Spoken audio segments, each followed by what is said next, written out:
2 రోజుల పాటు హోరాహోరీగా సాగిన ఐపీఎల్ మెగావేలం పూర్తయింది. ఫ్రాంచైజీలు ఆటగాళ్లను కొనుగోలు చేసే బిజీలో ఉంటే క్రికెట్ అభిమానులు మాత్రం వేలంలో పాల్గొన్న అందమైన అమ్మాయిలను చూస్తూ ఉండిపోయారు. ప్రీతి జింత, కావ్య మారన్ తమ అందాలతో కుర్రాళ్లను తెగ ఆకట్టుకున్నారు.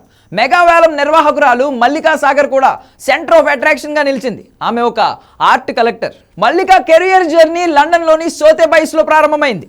26 సంవత్సరాల వయసులో న్యూయార్క్ నగరంలోని క్రిస్టీస్లో మొదటి ఇండియన్గా ఆక్షనర్గా కెరియర్ ప్రారంభించింది. ముంబైలో ఎన్నో వేలం కార్యక్రమాలను నిర్వహించింది.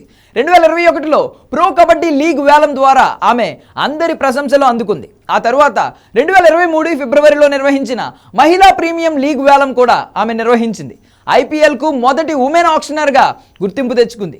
ఆమె కెరియర్లో ఒక ముఖ్య ఘట్టం ఐపీఎల్ 2024 అని చెప్పుకోవచ్చు. క్రికెట్ వేలంలో అత్యంత అనుభవజ్ఞులైన హ్యూ ఎడ్మిడ్ స్థానంలో మల్లిక తొలి మహిళా నిర్వాహకురాలిగా చరిత్ర సృష్టించారు. దాంతో ఈవెంట్లను కూల్గా పర్ఫెక్ట్గా నిర్వహిస్తూ బెస్ట్ ఆక్షనర్గా పేరు తెచ్చుకుంది. తాజాగా జరిగిన ఐపీఎల్ వేలంలో మల్లిక ఎంత జీతం తీసుకుందనే నెటిజన్లు తెలుసుకోవాలనుకుంటున్నారు. అయితే ఇప్పటి వరకు ఎక్కడా ఈ విషయంపై ఎలాంటి అప్డేట్ లేదు.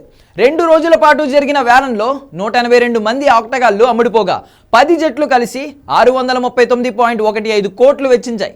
రిషబ్ పంత్పై అత్యధిక బిడ్ దాఖలైంది. 27 కోట్లకు అమ్ముడుపోయి ఐపీఎల్ చరిత్రలోనే అత్యంత ఖరీదైన ఆటగాడిగా నిలిచాడు. అదే సమయంలో డేవిడ్ వార్నర్, శార్దూల్ ఠాకూర్, పీయూష్ చావ్లా వంటి ఆటగాళ్లు అమ్ముడుపోలేదు. సమాచారం ప్రకారం రాబోయే ఐపీఎల్ సీజన్ మార్చి 17 నుండి ప్రారంభం కావచ్చు.